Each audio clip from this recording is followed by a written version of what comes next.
Bonjour. Alors on se retrouve aujourd'hui pour une vidéo un peu particulière.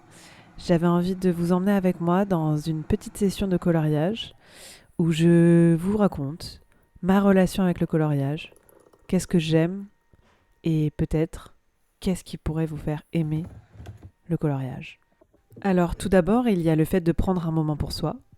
Moi, je me suis pris un petit thé, un petit goûter. Et ensuite, il y a faire un choix. J'ai choisi le cahier au fil des saisons, que je vous ai déjà présenté, parce que aujourd'hui, j'ai pas beaucoup de temps devant moi.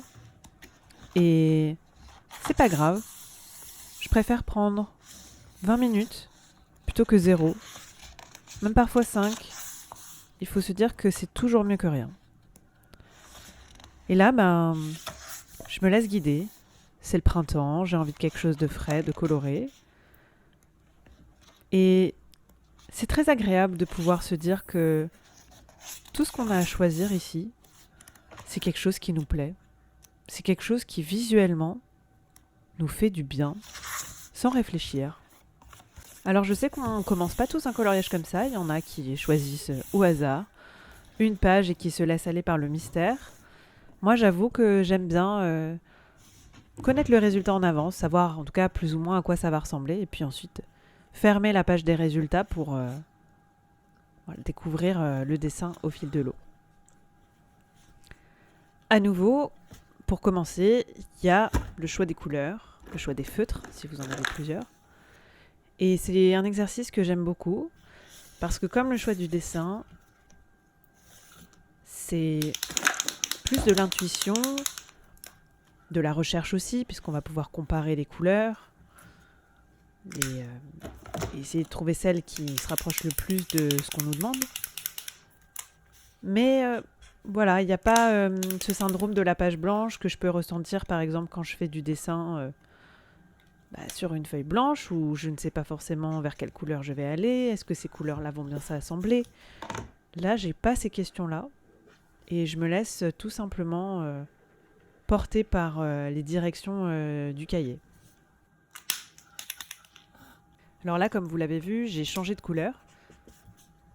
Finalement, la couleur que j'avais choisie, elle était beaucoup trop foncée par rapport à ce que le cahier de coloriage nous proposait de faire. Et c'est ça que j'appréciais avec les feutres acryliques, c'est qu'on peut vraiment revenir sur le dessin, sur la couleur qu'on avait choisie. Et on a en quelque sorte le droit à l'erreur. Qui pense à Amel Bent dans la salle? Non mais voilà, c'est quelque chose qui est agréable et finalement quand on y pense, c'est pas partout qu'on a ce droit à l'erreur, qu'on a le droit de changer d'avis, qu'on a le droit de revenir en arrière.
que j'aime dans ces moments de coloriage, c'est aussi ce côté introspectif et également de reconnexion à moi et au monde autour.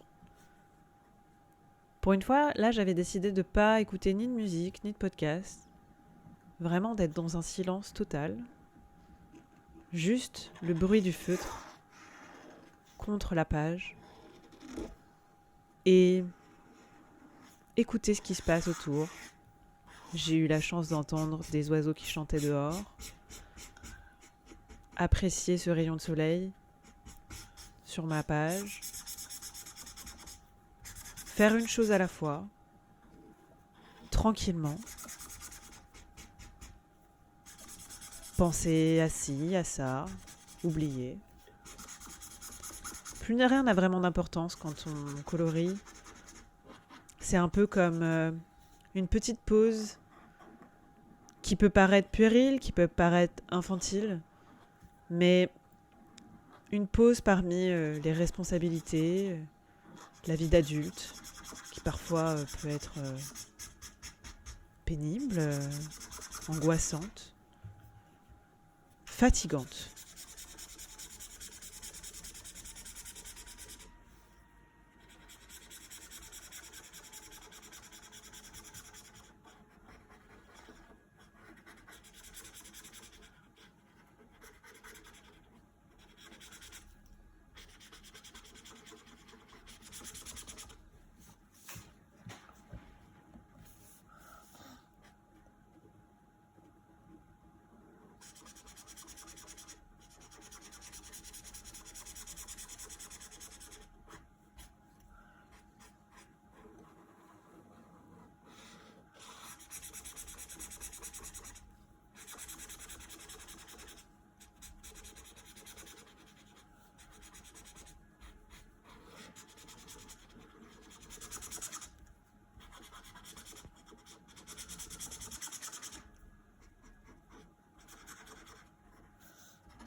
Le coloriage, plus qu'une autre activité manuelle, créative, peut souffrir un peu de cette vision enfantine, presque ridicule. Je sais que parfois quand je dis que je fais du coloriage, ça fait souvent sourire. On ne dit pas forcément ce qu'on pense, mais je sais très bien que voilà, pour nombreux, ça peut paraître un peu bête de faire du coloriage, comme si j'avais rien d'autre à faire, que de toute façon en tant qu'adulte, je ferais mieux de faire des vraies choses d'adulte. Je m'en fiche vraiment pas mal. Et moi, ça me permet aussi de me reconnecter à ce que j'aimais enfant, que j'ai pris soin de ne pas délaisser et que je vous encourage à ne pas délaisser. Alors c'est un peu drôle que je vous parle de ça parce que bizarrement j'aimais pas le coloriage quand j'étais petite. Ça dépassait, ça m'énervait, je trouvais jamais les bonnes couleurs qui se mariaient bien ensemble. Je préférais vraiment la liberté d'une feuille blanche où je pouvais m'exprimer, d'un bout de pâte à sel, où je pouvais vraiment avoir une liberté totale. Par contre, je faisais d'autres activités créatives en dehors du dessin qui prenait la majeure place pour moi. Mais je faisais de l'aquarellum, qui ressemble un peu à du coloriage, mais avec de l'aquarelle. Je ne sais pas si ça existe encore aujourd'hui. Je faisais de la peinture à numéros, ça c'était très populaire. lorsque j'étais jeune. Ou encore des blow pens. Je ne sais pas si vous vous souvenez de ça, c'est de la peinture où on soufflait. Bon, c'était pas très hygiénique, mais j'aimais beaucoup. Je précise que je suis une enfant des années 90, donc si vous en êtes un aussi, peut-être que vous vous souviendrez de ces activités créatives.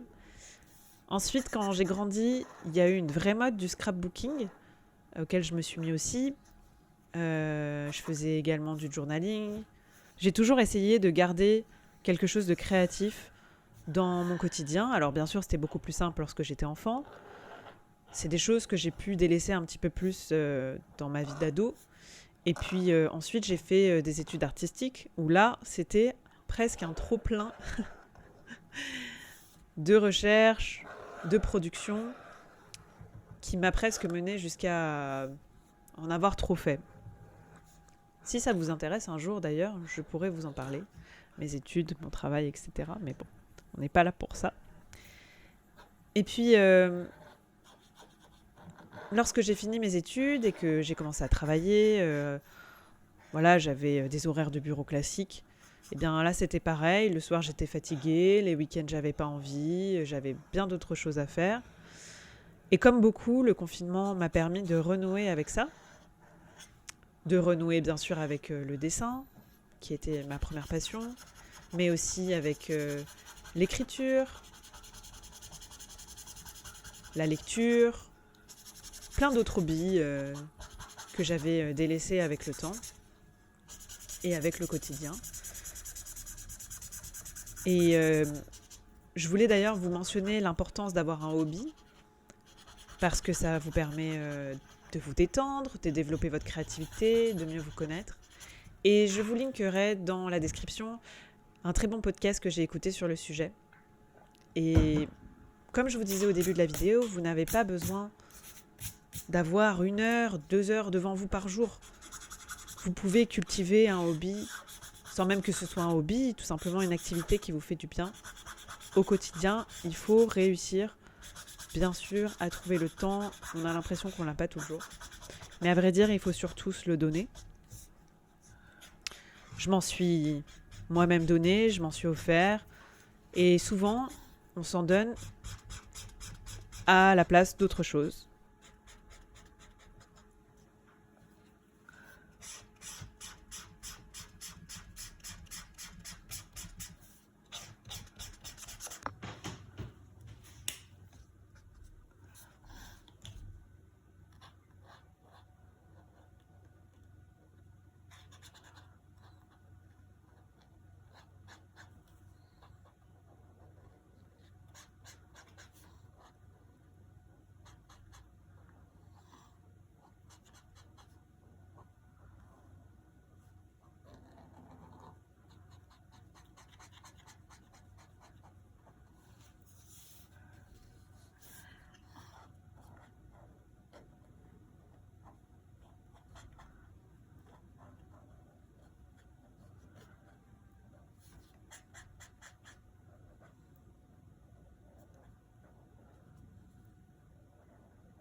Une autre chose que je voudrais mentionner, c'est le fait que dans le coloriage et d'autres hobbies auxquels vous penserez peut-être, c'est qu'il n'y a pas de sens, il n'y a pas de finalité.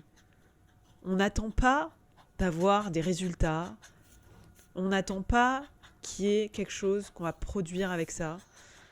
Je vous mets le parallèle avec le dessin tout simplement, qui est un de mes autres hobbies, une autre activité créative. Aujourd'hui, vu que j'ai ma petite boutique en ligne, eh bien, ça m'arrive des fois de dessiner pour produire quelque chose que je vais vendre sur ma boutique, ou alors pour faire un Reels que je vais poster sur Instagram, pour gagner en visibilité. Je vous pars 100% à cœur ouvert ici. Mais dans le coloriage, il n'y a rien à voir avec la productivité. Contrairement à un sport aussi, on va vouloir se dépasser, courir plus vite, plus loin. Non, au coloriage, il n'y a pas d'attente. Et ça fait du bien aussi.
Pendant que je vous parle et que je colorie, une autre chose que j'ai remarqué lorsque je faisais du coloriage, et comme d'autres activités créatives d'ailleurs, c'est le fait de lâcher son écran, enfin ses écrans, le temps d'un moment.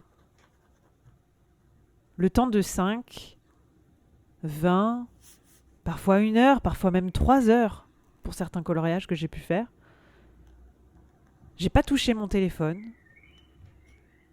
J'ai parfois mis une petite vidéo en fond, j'ai parfois mis un podcast, un livre audio. Mais comme vous pouvez l'entendre ici, j'ai aussi parfois juste écouté le chant des oiseaux. Et ça fait beaucoup du bien à la tête d'utiliser ses doigts pour faire quelque chose de beau.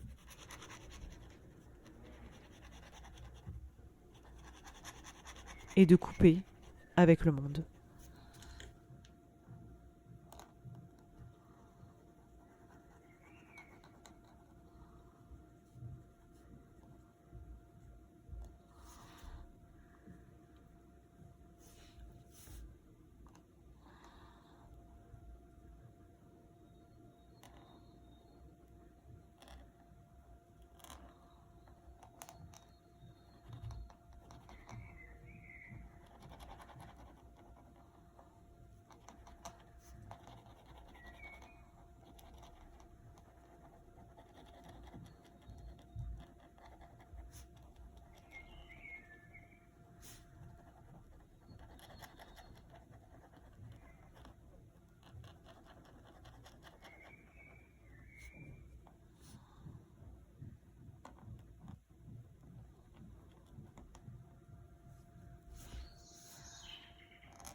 Là, vous pourrez voir que le jaune n'est pas très couvrant et que j'ai un peu dépassé. Et c'est aussi quelque chose que m'apprend le coloriage, c'est d'accepter l'imperfection, d'accepter aussi l'erreur, entre guillemets, accepter de dépasser, accepter que qu'est-ce que ça fait? C'est pas grave. C'est pas tellement opaque. C'est pas grave. C'est pas 100% beau comme on le voit sur Instagram. Bah c'est pas grave.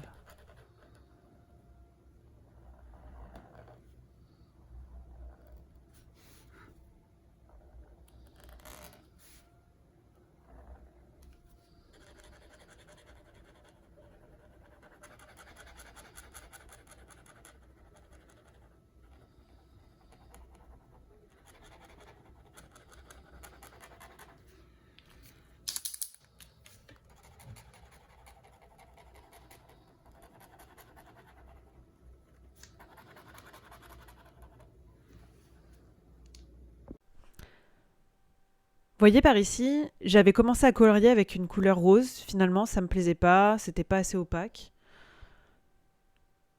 Ben, j'ai pris la décision de changer d'avis. J'aime ça, le fait de pouvoir me dire, ok, j'aime pas ça, je change d'avis. Ok, finalement, cette couleur qui était donnée par la personne qui a écrit le livre, j'aime pas, je change. Et là, je vous en parle, mais quand j'y pense, j'y réfléchis pas, c'est vraiment intuitif. Mais ça fait du bien aussi de pouvoir changer d'avis tout simplement. Et de pouvoir aussi être créatif, finalement, dans un coloriage où on a un peu les clés.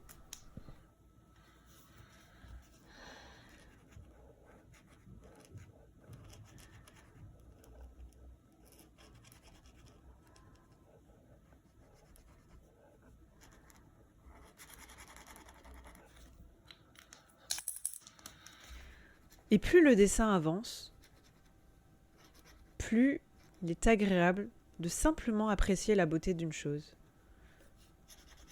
La beauté du dessin, ses couleurs, ses formes, quand c'est le cas d'un personnage, le souvenir qu'il peut nous évoquer, et tout simplement apprécier avoir un beau résultat, même si on ne sait pas dessiner. Forcément, ça augmente l'estime de soi, on a une belle réalisation, et ça fait du bien.